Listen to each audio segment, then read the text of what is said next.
مشاهدينا الأفاضل، طيب الله أوقاتكم أينما كنتم بكل خير. أحييكم وأقدم نشرة أخبار المساء من الفضائية الإريترية والمستهل بالعناوين.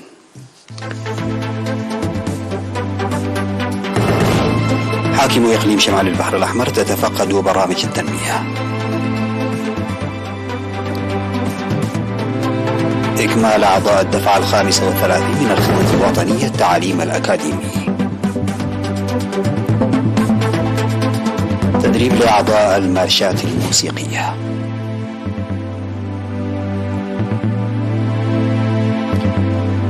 الرئيس الإسرائيلي يدعو الحكومة إلى وقف التعديلات القضائية على الفور. بيونغ يانغ تطلق صاروخين باليستيين قبال ساحلها الشرقي. إضرابات عمالية في ألمانيا تعطل حركة القطارات والطائرات.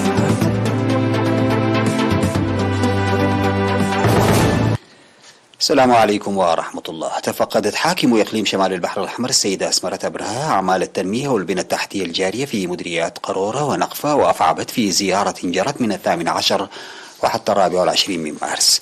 وزارت السيدة أسمرة مزارع ملاعيد في مديرية قرورة وأعمال مكافحة انجراف التربة الجارية بتعاون الشعب والجيش في قرورة، والنقطة الصحية المشيدة بالشعب في زيرو، متفقدة النشاط التعليمي في المنطقة. وتفقدت في مديرية نقفة طريق الممهد المشيد بالنفير الذي يربط مناطق أقرع العل وأقرع تحت بمديرية قرورة، ومشروع مياه أقرع ومزارع أبرار ومستشفى نقفة ومشتل نقفة. كما زارت السدود التي تشيد في ضاحيتي مهداف وقبقب في مديرية أفعبت، ومشروع المياه الذي يتم إرساؤه لحل مشكلة مياه مدينة أفعبت وضواحيها.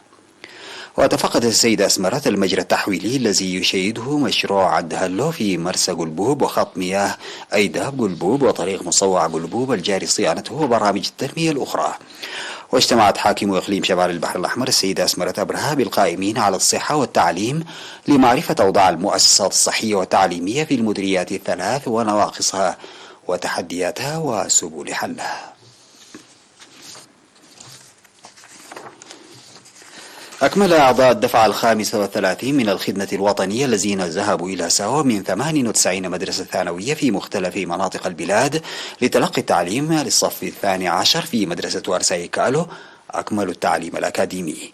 وفي مراسم اختتام الدراسة في 24 من مارس أوضح مدير مدرسة أرساي كالو الأستاذ رسوم قبرهوت إن العمل جرى بالتعاون مع مركز تدريب الخدمة الوطنية لبناء الطلاب جسديا وذهنيا برؤية وتوجيه إيجابي والتحلي بالأخلاق الحميدة. وشكر أعضاء مركز تدريب الخدمة الوطنية والمدرسين المساهمين في رعاية وتوجيه الطلاب. وقدمت في المناسبة التي شهدت مناشط فنية للطلاب شهادات تقديرية والجوائز المالية للطلاب المتفوقين والوحدات التي نجح أكبر عدد من طلابها. من ناحية ثانية هنأ قائد مركز تدريب الخدمة الوطنية العقيد دبساي قدي في السمينار الذي عقده للطلاب يوم 25 من مارس الجاري إكمال الطلاب للتعليم الأكاديمي والانتقال إلى المرحلة الثانية من التدريب العسكري والتأهيل السياسي، معربا عن ثقته لإنجازه بكفاءة عالية انطلاقا من الانضباط العالي والقدرة المكتسبة. وقال إن تطور وازدهار البلاد يعتمد على الشباب الواعي والمعطاء، مناشدا للانضمام إلى برامج التنمية الموضوعة بالتسلح بالعلم والمعرفة والعمل المتفاني لإنجاحها. يذكر بأن امتحانات الشهادة الوطنية للمرحلة الثانوية للعام الدراسي 2022-2023 قد جرت من 13 وحتى 18 من مارس في البلاد ومدارس الجالية الإريترية في المملكة العربية السعودية.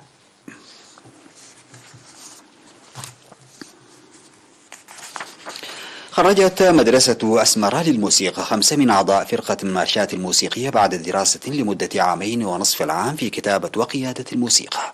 أوضح مدير المدرسة الأستاذ إلياس ولد جبريل في مراسم التخريج في 26 من مارس بحضور قائد هيئة أركان قوات الدفاع الفريق فيليبوس ولد يوهنس وقائد مركز تدريب قوات الدفاع اللواء رمضان عثمان أولياي وكبار المسؤولين في الحكومة إن الدارسين تلقوا علوم موسيقية ل 27 فصلا يعتبر مختلفا من حيث المستوى والنوع حول كتابة الموسيقى وقيادة الفرق الموسيقية. وقال أستاذ الموسيقى محمد صالح حسين إن الدارسين باعتبارهم تلقوا التعليم الموسيقي ل3 سنوات ويعملون في فرقة المارشات الموسيقية أنهوا الدراسة باهتمام وكفاءة عالية. وذكر المدير العام لقسم التعليم الفني والمهني في وزارة التعليم السيد تسفاي سيوم وممثل وزارة الدفاع المقدم دخل تسفاي أهمية فرقة المارشات الموسيقية العسكرية، مشيدان بتعاون وزارة الدفاع ووزارة التعليم لتأهيل الشباب. ودربت مدرسة أسمر للموسيقى أكثر من 100 من الموسيقيين الجدد والقدامى في الفترة من عام 2009 وحتى 2015 بعلاقتها مع فرقة المارشات الوطنية، وتدريب 3 دفعات من عام 2016 وحتى 2021 انضم أكثرهم إلى فرقة المارشات الموسيقية العسكرية.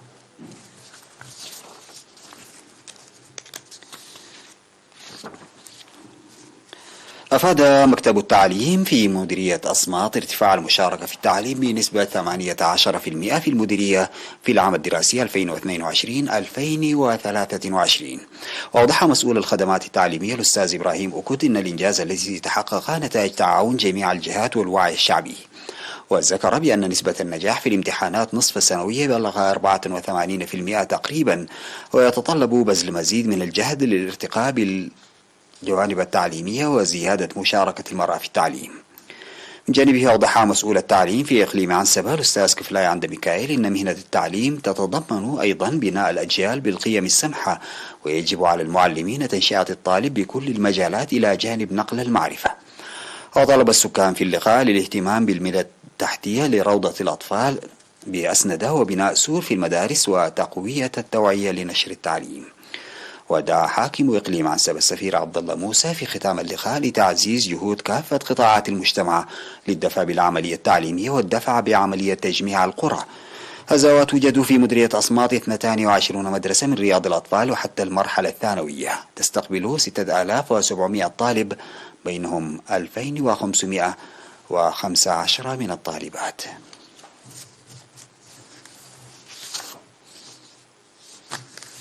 بعد الفاصل سادتي يعود بالأخبار الخارجية.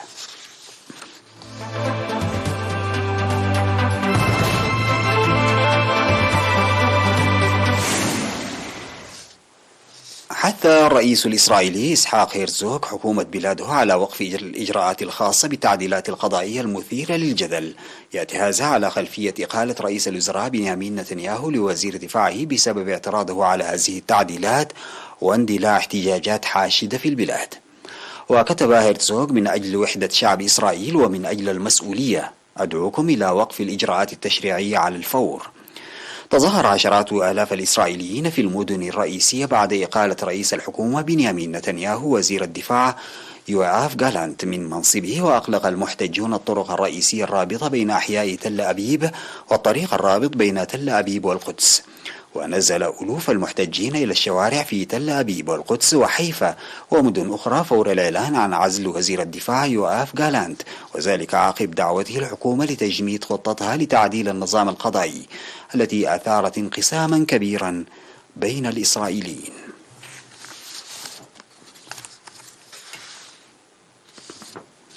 أطلقت كوريا الشمالية صاروخين باليستيين واحدا على الأقل حسب ما أعلن الجيش الكوري الجنوبي. وقالت هيئة الأركان المشتركة الكورية الجنوبية إن كوريا الشمالية أطلقت صاروخين باليستيين غير محددين باتجاه البحر الشرقي في إشارة إلى المسطح المائي المعروف أيضا باسم بحر اليابان. من جهته قال خفر السواحل الياباني إن القذيفة التي يعتقد أنها صاروخ أطلقته كوريا الشمالية سقطت بالفعل.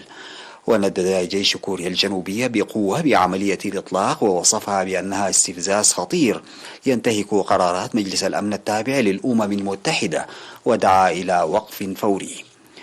وتأتي عملية الإطلاق الصاروخية هذه بعد أيام على استكمال سول وواشنطن أكبر مناورات عسكرية مشتركة بينهما في 5 سنوات. وتعتبر بيونغ يانغ هذه المناورات بمثابة تدريبات على غزو أراضيها.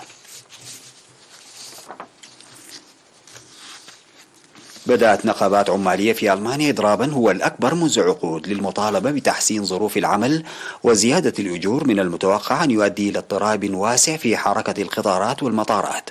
وقال فرانكا فيرنكا رئيس نقابة فيردي العمالية الكبرى في ألمانيا إن الإضراب الكبير المقرر مسألة حياة أو موت لآلاف الأشخاص الذين يكافحون من أجل أجور أعلى في ظل ارتفاع معدلات التضخم. وبدأ الإضراب بالفعل في مطار ميونخ، وأظهرت شاشة رحلات المغادرة الكثير من الرحلات الملغاة.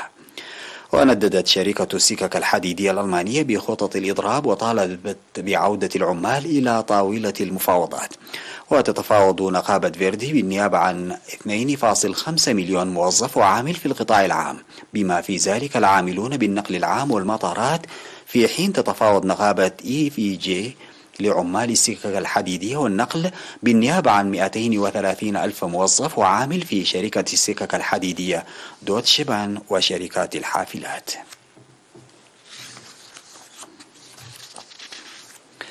أطلقت وكالة الفضاء الهندية صاروخ LVM-3 إلى الفضاء من مركز ساتيش داوان الفضائي في الهند.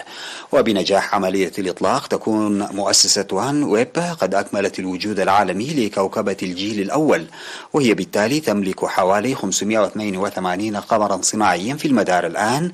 ومع الإطلاق الجديد يرتفع المجموع إلى 618 قمرا.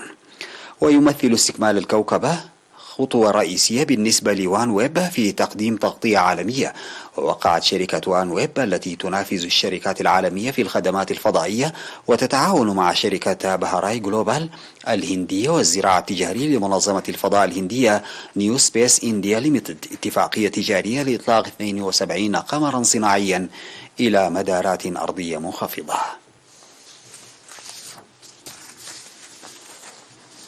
أختم نشرة الأخبار هذه بتذكير بالعناوين.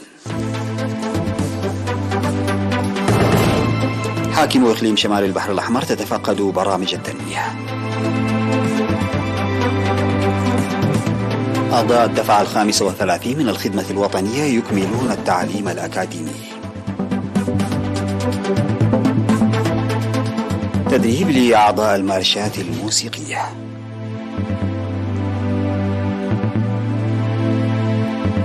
الرئيس الإسرائيلي يدعو الحكومة إلى وقف التعديلات القضائية على الفور. بيونغ يانغ تطلق صاروخين باليستيين قبالة ساحلها الشرقي. وإضرابات عمالية في ألمانيا تعطل حركة القطارات والطائرات.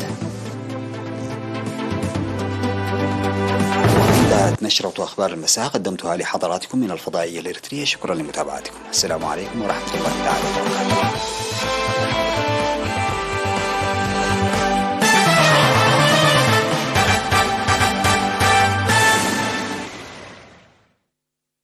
يا شباب